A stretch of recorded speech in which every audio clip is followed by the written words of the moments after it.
السلام علیکم ورحمۃ اللہ وبرکاتہ۔ الحمد للہ وحدہ والصلاة والسلام علی من لا نبی بعدہ، اما بعد فاعوذ باللہ من الشیطان الرجیم، بسم اللہ الرحمن الرحیم۔ ہمارے اس چینل پہ مسائل وغیرہ کا سلسلہ چل رہا تھا۔ بہت سارے لوگوں نے اپنے اپنے مسائل کو کمنٹ سیکشن میں پوچھا تھا، ان کا جواب ہم دے رہے ہیں۔ آج کا سوال یہ ہے زکوٰۃ کے متعلق۔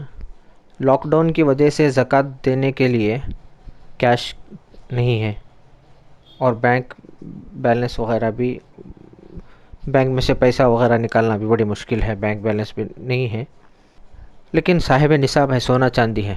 اب سونے چاندی کو بیچ بھی نہیں سکتے، بیچنے کا مسئلہ بھی ہے، تو اس سلسلے میں کیا ہم رمضان گزرنے کے بعد بھی زکوٰۃ نکال سکتے ہیں؟ یہ کسی ساتھی نے مسئلہ پوچھا ہے، یا پھر قرض وغیرہ لے کر زکوٰۃ دے سکتے ہیں؟ تو اس کا جواب یہ ہے کہ زکوٰۃ نکالنے کے لیے رمضان ہی کوئی متعین نہیں ہے۔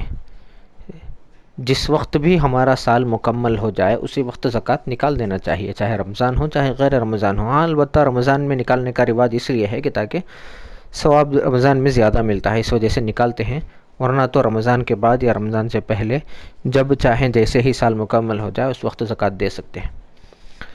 اب دوسری بات یہ ہے کہ جیسا کہ آپ نے پوچھا، سونا وغیرہ ہے لیکن صاحب نصاب ہے لیکن زکوٰۃ نکالنے کے لیے پیسے وغیرہ نہیں ہیں، تو کیا بعد میں بھی دے سکتے ہیں؟ ہاں دے سکتے ہیں، ایک مسئلہ۔ دوسرا مسئلہ ہے کیا قرض لے کر بھی ادا کر سکتے ہیں؟ اچھا ہے، قرض لے کر بھی اسی وقت ادا کرنا چاہے تو کر سکتے ہیں، بعد میں قرض کو آسانی سے ادا کر دیا جائے۔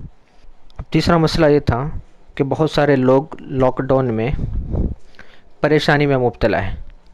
اب ان کے پاس پیسے وغیرہ بینک میں ہیں لیکن بینک میں پیسے وغیرہ لاک ڈاؤن ہونے کی وجہ سے نکال نہیں سک رہے ہیں، صاحب نصاب تو ہیں خود، ان کے پاس سونا چاندی بھی ہے، سونا چاندی بیچ نہیں سکتے، بیچنے کی کوئی شکل لاک ڈاؤن کی وجہ سے نہیں ہے۔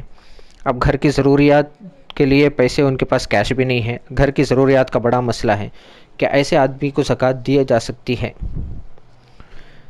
غالباً ایسا ہی سوال کچھ دنوں پہلے مفتی سلمان منصور پوری صاحب دامت برکاتہم کے مجلس میں بھی آیا تھا، تو حضرت نے اس میں جواب دیا تھا کہ ان کے لیے بہتر شکل، احتیاطی شکل ہی ہے کہ ان کو زکوٰۃ قرض کے طور پر دی جائے۔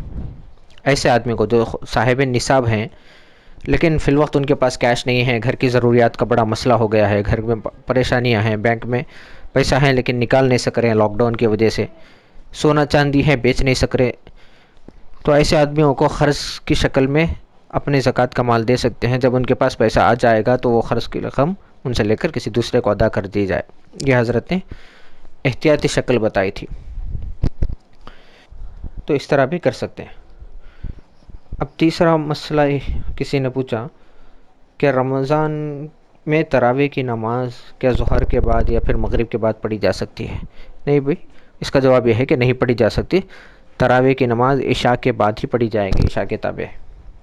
اور ایک مسئلہ کسی نے پوچھا کہ رمضان کے دوران جن حضرات کی انگیجمنٹ وغیرہ ہو جاتی ہے، رمضان میں عمومی طور پر ہمارے یہاں رواج ہے کہ لڑکی کو کچھ ہدیہ وغیرہ لے جاتے ہیں، عیدی کے نام پر رسم وغیرہ لے جاتے ہیں، کیا اس کی شریعت میں اجازت ہے؟ یہ سب بدعت و خرافات میں سے ہے، اس کی کوئی شریعت میں اصل نہیں ہے۔ اور بھی بہت سارے مسائل ہیں، ان کا جواب بھی آگے انشاءاللہ دیا جائے گا۔ آپ حضرات سے گزارش ہے کہ ان مسائل کو زیادہ سے زیادہ لوگوں تک پہنچائیں۔ آپ کا اگر کوئی مسئلہ ہے تو کمنٹ سیکشن میں اس کو بھی دریافت کر سکتے ہیں۔ السلام علیکم ورحمۃ اللہ وبرکاتہ۔